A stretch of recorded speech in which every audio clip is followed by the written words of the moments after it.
자, 예수의 이름 속에 그 구원의 의미가 있다. 그래서 우리가 사실 이름 아는 것도 중요한 거예요. 예수님 하나님께서 그 이름을 주셨는데 우리가 이 이름을 똑바로 알고 그 의미를 똑바로 알고 예수 그리스도를 믿으시기 바랍니다. 17절 본문의 말씀, 그런즉 모든 대수가 아브라함부터 다윗까지 14대요 다윗부터 바벨론으로 사로잡혀 갈 때까지 14대요 바벨론으로 사로잡혀 간 후부터 그리스도까지 14대더라 했습니다. 정확한 대수가 이렇게 되지는 않지만 이유가 있는 것 같아요. 꼭 필요한 대를 기록한 것인지 어떠한 뜻인지는 정확하게 알 수 없지만 어쨌든 이렇게 14대로 나눠진다 이렇게 기록하고 있습니다. 18절에 예수 그리스도의 나심은 이러하니라. 그의 어머니 마리아가 요셉과 약혼하고 동거하기 전에 성령으로 잉태된 것이 나타났더니 했습니다. 자, 이 18절 말씀을 보면요, 마태복음 1장 18절에 예수님의 탄생에 대해서 기록하는데 이것은 세상의 이론과 완전히 다른 내용입니다. 그러니까 세상의 논리나 이론으로서는 설명이 안 되는 거죠. 처녀가 약혼만 했고 결혼을 하지 않았는데, 그리고 같이 동침도 하지 않았는데, 동거하기 전이다 이렇게 했으니까 동침도 하지 않았는데 그 처녀로서 성령으로 잉태된 것이 나타났다. 나타났더니 했으니까 요 밑에 이제 설명을 합니다. 어떻게 나타났느냐 이렇게 설명하죠. 19절에 그 남편 요셉은 의로운 사람이라 그를 드러내지 아니하고 가만히 끊고자 하여 했습니다. 이제 결혼하려고 이제 약혼을 했어요. 약혼을 했는데 이 아내 될 사람이 배가 불러오니까 요셉이 보기에는 자기는 아무것도 하지 않았는데 배가 불러오니까 그때 당시에 결혼하지 않은 처녀가 아이를 가지면 돌에 맞아 죽는 겁니다. 그러니까 요셉은 마음이 선하니까 이걸 그렇게 해서 안 되겠다 해서 조용하게 이렇게 끊으려고, 우리 정혼한 것을 이제 파혼하자 조용하게 처리하려고 했습니다. 20절에 이 일을 생각할 때에 주의 사자가 현몽하여 이르되 다윗의 자손 요셉아 내 아내 마리아 데려오기를 무서워하지 말라. 그에게 잉태된 자는 성령으로 된 것이라 했습니다. 자, 우리가 이거 한번 수요 예배인가 한번 설명을 했죠. 왜 성령으로 잉태되어야 하느냐? 예, 그것에 대해서 설명했습니다. 여러분, 이것이 믿음을 가진 사람들이 제일 걸리는 걸림돌 중에 하나예요. 삼위일체가 걸리고요, 예정론이 걸리고요, 이 동정녀 잉태에 대해서 걸리는 거예요. 처녀가 어떻게 애를 가지냐? 말도 안 된다 이렇게 안 믿는 사람도 있습니다. 또 어떤 사람들은 물 위로 예수님이 걸어갔다 하니까 그것 때문에 시험 들어가 그 다음 주부터 교회 안 나온 사람이 있어요.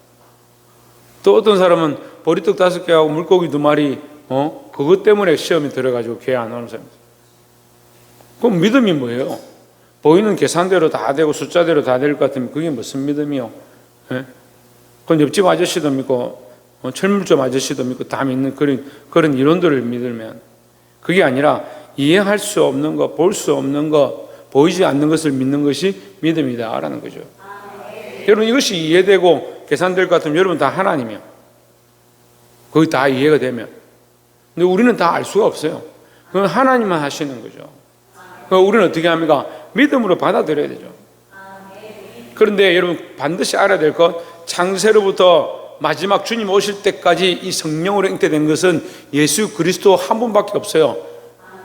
이걸 갖다가 어디 누가 그랬다죠. 서울에 어떤 목사가 성도들하고 눈이 맞아가지고 애를 가져놓고 나중에 애가 크면서 보니까 목사를 닮았다. 그래가 아무래도 안 되겠다 해가지고 DNA 하니까 목사 아들이라.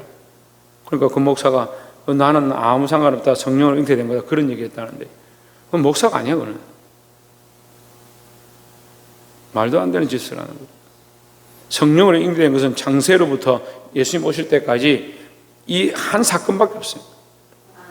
그럼 예수 그리스도가 여러 명이 있어야 되잖아요. 예? 설악산에 가면 예수님이 몇 분 계시고요. 여러분 저기 속리산에 가도 예수님 몇 분 계시고요. 산마다 예수님이 있다는데 그런 거 따라가야 돼요. 그런 게 아니에요.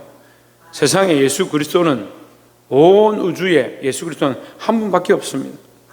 그러니까 우리가 믿는 이 진리의 말씀을 똑바로 알아야 되는데 자꾸 자기 편한데 갖다 붙이는 사이비와 이단과 악한 것들과 정통 교회를 하면서도 자기를 위해서 편하게 해석하는, 절대 그렇게 해서는 안 돼요. 말씀은요, 이 말씀은 예수 그리스도의 탄생에 대해서 말하는 것이고, 예수 그리스도는 구원자이시다. 저희 백성을 자기 죄에서, 저희의 죄에서 구원하실 자이다. 구원하실 분은 한 분밖에 없다라는 거죠. 이 사건도 온 우주 만물 가운데, 온 세상의 창조 섭리 가운데, 온 인류의 역사 가운데 단 한 번 있는 사건. 왜요? 하나님이 개입하셨으니까. 자, 그러면 우리가 수요예배 말씀 때 잠깐 얘기했는데, 왜 하나님 개입할 수밖에 없느냐, 이렇게 생각해 봅시다. 그런데 이렇게 설명하려면 어려우니까 그냥 요 관점을 딱 내려놓고 쉽게 딱 설명하면, 사람은 이룰 수가 없다. 뭘 이룰 수가 없다? 왜? 죄의 문제를 해결할 수가 없다. 다시 말하면 어려워질 수가 없다. 왜? 사람 불안하니까.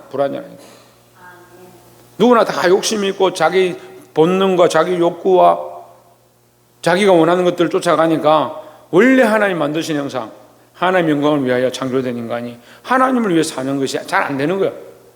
그래서 인간은 계속 뭐합니까? 태어나면서부터 죄를 가지고 태어나요. 자기 본능, 자기 욕심을 가지고 태어나요. 죄를 가지고 태어났다 하면 듣기 좀 싫죠. 우리 애기 그 곤능이 저렇게 보름달같이 환하게 웃는데 저게 죄덩어리다 이러면 듣기가 좀 불편하죠. 근데 그 아이가 죄덩어리라 그런 게 아니라, 인간이 원래 본성적으로 뭘 가지고 태어난다? 욕심을 가지고 태어난다. 욕심을 따라 사는 것을 죄라고 하는 거야.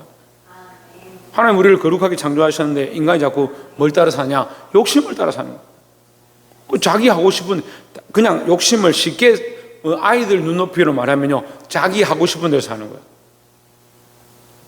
그러니까 죽을 때까지 훈련해도 안 되는 게요, 자기 하고 싶은 대로는 하는데 하나님 하고 싶은 대로는 잘 안 되는, 그게 평생 해야 될 우리 훈련이에요. 하나님 하고 싶은 대로, 하나님 뜻대로 살아야 될 인간들이 자꾸 자기 하고 싶은 대로 사는 거예요. 그런 인간들은 다 그렇기 때문에, 그러면 전에 태어난 사람들은 태어나면서 아주 거룩하게 태어나고, 지금 태어난 아이들은 태어나면서 죄를 가지고 태어나냐? 아니요, 다 똑같다. 한 명도 없다. 뭐가 없냐? 의인은 없나니 하나도 없다. 여러분, 교회에 좀 어려운 사람이 없으면, 직장 가니까 좀 어려운 사람이 있어요? 홍진우, 직장 가니까 좀 어려운 사람들이 있어? 뭘 고민을 하냐?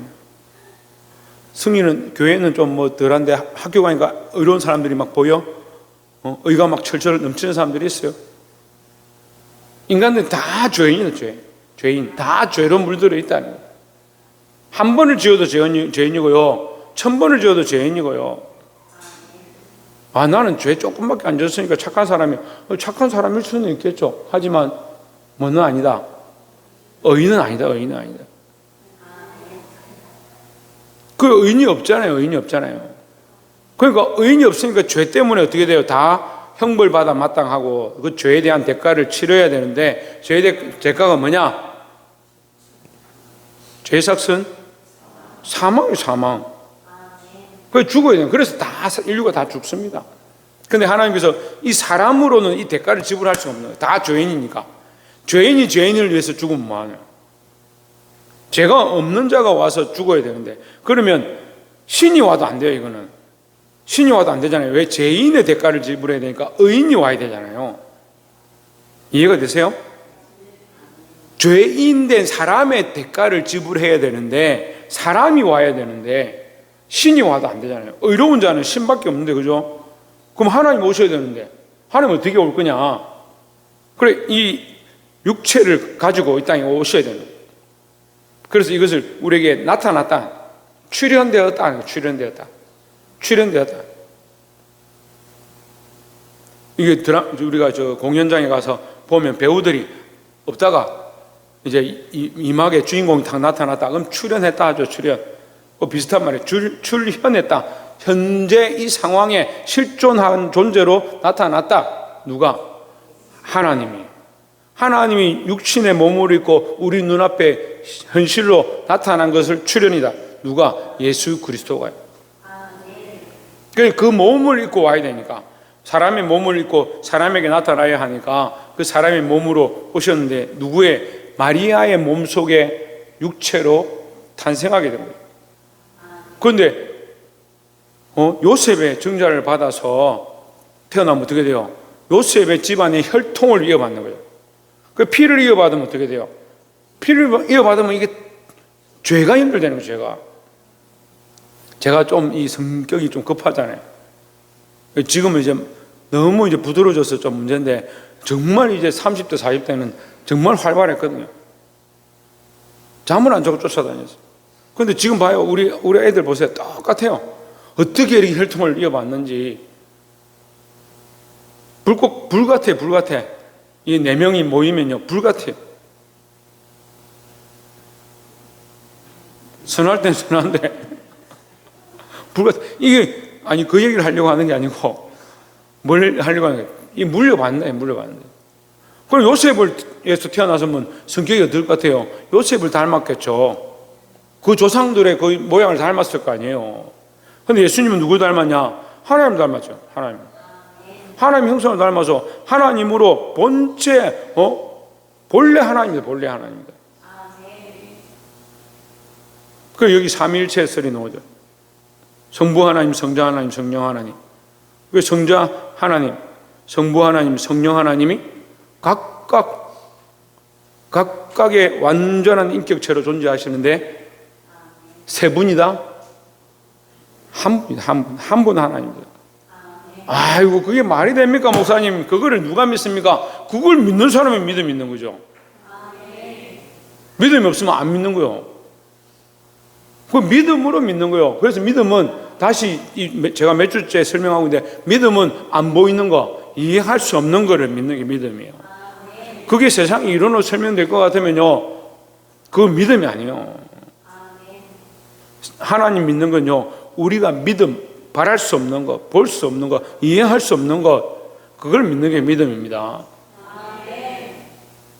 그 삼위일체 하나님께서 이 예수 그리스도가 이 땅에 태어났다. 예수 그리스도를 육신으로 이 땅에 태어나게 하셨다.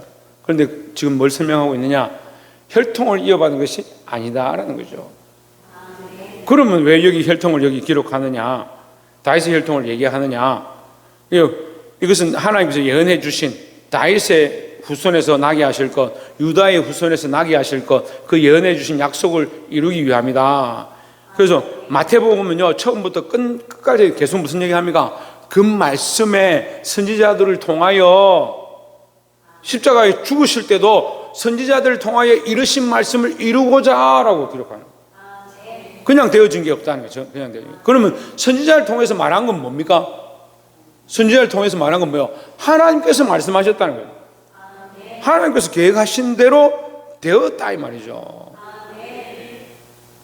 그래서 여러분 다시 한번 설명드립니다. 성령으로 된 것이다 했으니까 사람에게서 난 것이 아니다라는 거죠. 사람이 할 짓 다 해놓고 죄 다 지어놓고 성령이 했다 그렇게 하면 절대 안 돼요. 이것은 철저히 하나님만 하시는 온 인류에 단 한 번밖에 없는 사건이다라는 거죠. 그래서 우리가 신앙 고백할 때 동정녀에게서 나시고 이렇게 고백하는 거예요.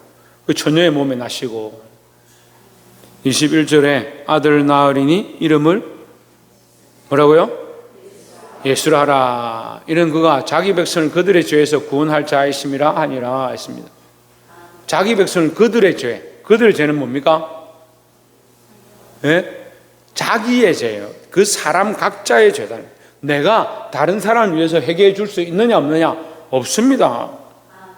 그 신원이라 하죠. 그걸 그 사람을 위해서 울어주는 거, 그 사람을 위해서 기도해 주는 거, 그 사람을 위해서 회개해 주는 거 신원인데 그것 때문에 그 사람이 죄가 사느냐? 아니요. 죄 사함은요 반드시 그 사람이 하나님 앞에 회개해야 되는 거예요. 하지만 그러니까 우리는 그 사람을 위해서 기도해 줄 필요 없다? 아닙니다. 우리는 다른 영혼을 위해서 신원하고 다른 영혼을 위해서 울어주고 다른 영혼을 살리기 위하여 돌아오기 위하여 기도해야 될 줄 믿습니다. 자기 백성을 그들의 죄에서 구원할 자이심이라. 자기 죄에서, 자기 각자의 죄에서 구원할 자이십니다. 근데 구원은 누구에게 있느냐? 예수 그리스도에게 있는 거예요. 그러면 죄와 구원이 연관되어 있습니다. 그죠? 문맥상 죄와 구원이 연관되어 있잖아요. 죄의 문제가 해결되어야 구원이 이루어진다는 거예요. 그럼 다시 말하면 구원은 죄의 문제를 해결하는 것을 말한다. 죄의 문제를 누가 해결할 수 있느냐? 예수 그리스도가 할 수 있죠. 그래서 사람을 죄의 대값을 지불해도 이 사람의 죄가 남으니까 죄인의 죄가를 지불한다고 해서 죄의 대가를 지불한다고 해서 죄가 없어지는 게 아니죠. 그럼 의인이 오셔야 됩니다. 사람은 의인이 없으니까 하나님께서 인간의 형상을 입고 이 땅에 오셨다. 이게 누구냐? 그게 예수다는 거죠. 이런 상황 어렵지만 이걸 믿음을 받으시 바랍니다. 믿음은 아무 문제가 안 돼요. 믿지 않으면 계산해야 되고 정리해야 되고 이해가 안 되고 결국 답을 못 찾죠. 근데 믿으면 되는 거예요. 그 예수님이 하나님이신데 하나님이 사람의 형상을 가지고 예수로 탄생하셔서 뭐 하셨냐? 이 죄인을 위해서 죽으셨다. 의인이신 예수님이 육신의 몸을 가지고 오셔서 의인의 몸으로 죽으셨다. 그러면 어떻게 돼요? 죄의 문제가 해결된다는 거죠. 그래서 그들을 죄에서 구원하려고 누가 오셨냐? 예수님이 오셨다는 거죠. 22절에 이 모든 일에 된 것은 주께서 선지자로 하신 말씀을 이루려 하심이니라 했습니다.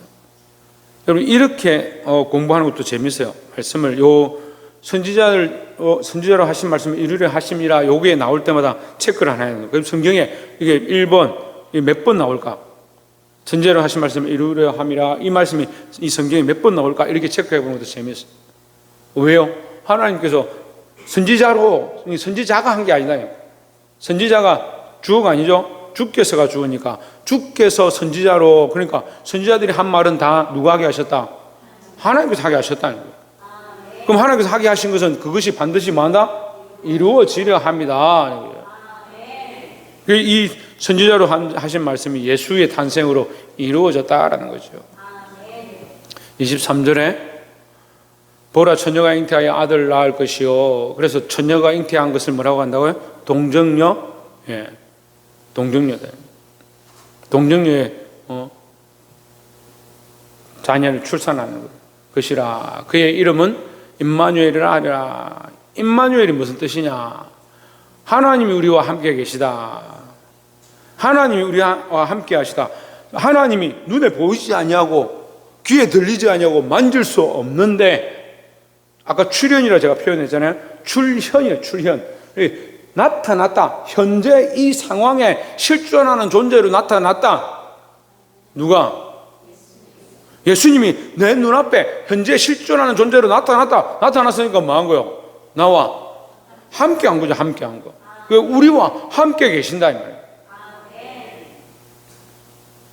그래서 이 사건이, 예수님이 이 땅에 오신 사건이 그냥 단순한 그냥 하나님 뭐 하셨네 이게 아니고, 하나님이신 예수님이 이 땅에 우리와 같은 인간의 몸을 입고 출현하셨다. 나타나셨다. 얼마나 놀라운 축복이냐. 우리는 이해가 잘 안 돼요. 뭐 이런 게 다 있냐 이렇게 볼 수도 있지만, 반대로 생각하면 왜 이렇게까지 우리를 사랑하셨을까? 왜 이렇게 어렵고 복잡한 과정들을 거치면서 하나님이 섭리하셔서 나타나야만 했을까? 그 여러분들을 사랑하셔서, 주경아 너를 사랑해서 속속이고 말 안 듣고 끝까지 안 믿으려고 하는 우리를 될 수 있으면 믿고 구원받게 하려고 하나님이 인간의 몸을 입고 이 땅에 출현해 나타나 주셨다는 거예요. 그게 뭐예요? 그게 은혜죠. 하나님 우리와 함께 계시다. 임마누엘이시다. 그래서 여기에 하나님의 마음을 엿볼 수 있는데요. 하나님의 마음은 뭐 하기 원한다? 우리와 함께 하기 원한다. 하나님 우리와 함께 하기 원하신다. 근데 우리는 자꾸 어떻게 해요? 이거 싫다. 하나님 함께 하니까 부끄럽고 민망하고 내 혼자 사는 건 좋은데 내가 여러분 집에 가서 산다 하면 여러분 좋겠어요? 내가 저 진우 집에 내 같이 붙어 다니고 지유야 내가 너 집에 가서 같이 살면 좋겠나? 한 2시간만 있으면 목사님 좀 집에 가면 안 돼요? 아이고 목사님 안 그래도 지금 내 좀 편하게 있으라는데 와 이래 샀습니까? 하나님 우리와 함께 하신다. 왜 우리가 근데 이걸 싫어하는 거야? 이걸 요한복음에 똑같이 얘기해요. 빛이 어둠에 왔음에 어둠이 싫어한다. 왜 싫어하냐? 불편하거든요. 어둠에 사는 게 편한데, 죄를 따라 사는 습관이 편한데, 주님이 오셔서 우리를 비추시고 우리의 구석구석을 다 살피시니까, 그래 어떻게 합니까? 싫다, 좀 비추지 마라. 그러다가 잡아가지고 십자가에 못 박아버려. 그게 인간의 죄악된 모습이네. 하나님 우리와 함께하기 원하시는 줄 믿습니다. 그게 하나님과 함께하고 성령과 동행하고 그리스도의 말씀을 따라 사는 저와 여러분 되기를 소망합니다. 24절에 요셉이 잠에서 깨어 일어나 주의 사자의 분부대로 행하여 그의 아내를 데려왔으나, 요셉이 이 본 환상을 그대로 믿고 이 파혼하려고 돌려보내려고 하다가 그 현실보다 이 사건이 훨씬 큰 사건이니까 아멘하고 믿고 그 아내를 데려왔다. 25절에 아들을 낳기까지 동침하지 아니하더니, 무슨 말입니까? 자기 욕심대로, 자기 육체대로, 자기가 하고 싶은 대로 하지 않았다 이 말이에요. 그러니까 이 약속을 믿었다는 거예요. 이 약속을 믿으니까 이 아이가 태어날 이 아이가 예수라는 것을 아니까, 그게 하나님의 약속으로 하나님의 역사로 일어난 줄 아니까 자기 욕심을 채우지 않았다는 거죠. 여러분, 교회도요, 우리 교회가 부흥할 줄 믿습니다. 앞으로 더 부흥할 건데, 그렇게 하려면 뭐 해야 되냐? 욕심을 버려요. 욕심을. 세워진 사람들이, 앞에 있는 사람들이, 직분을 맡은 사람들이 욕심을 버리고 섬기고 봉사하고 내 육체의 욕구와 욕망과 나의 즐거움과 내 욕심보다 하나님의 영광을 앞세워야 돼요. 그래 교회가 되죠. 우리 배부르게 먹고 우리 할 거 다 하면서 어떻게 봉사하고 섬기고 다른 영혼 돌아보겠느냐. 하나님의 마음이 우리와 함께하기 원하고 하나님의 마음이 구원인 줄 알고 우리도 이와 같은 마음을 품어서 많은 영혼들을 구원하는데, 많은 영혼들을 바른 길을 인도하는데 힘쓸 수 있는 저와 여러분 되기를 주의 이름으로 축원합니다. 기도하겠습니다.